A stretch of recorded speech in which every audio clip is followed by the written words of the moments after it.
మరి ఎవరైనా చచ్చిపోతే 3 వద్దుల్ల 5 వద్దుల్ల 9 వద్దుల్ల పక్షికి పెడతాం.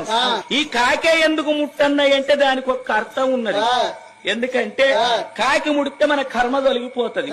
కాకి ఎందుకు ముట్టన్నంటే పూర్వం లోపల రావణ బ్రహ్మ అంటే ఎవరో కాదు, బ్రహ్మదేవునికి మునిమనవడు.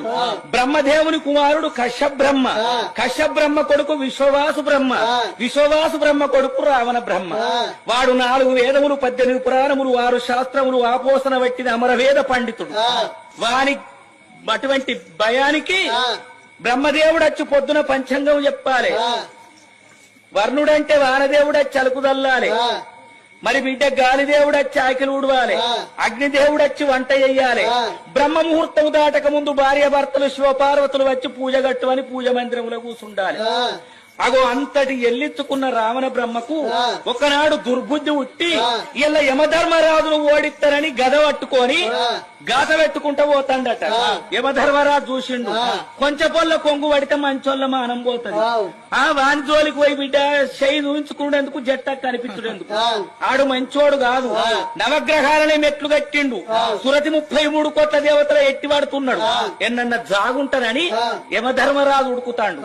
ఉరుకుతా అంటే చచ్చిపోయిన కాకి కనిపించింది.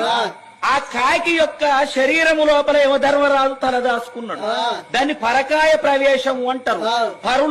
పరులు అంటే ఇతరులు, కాయము అంటే శరీరము.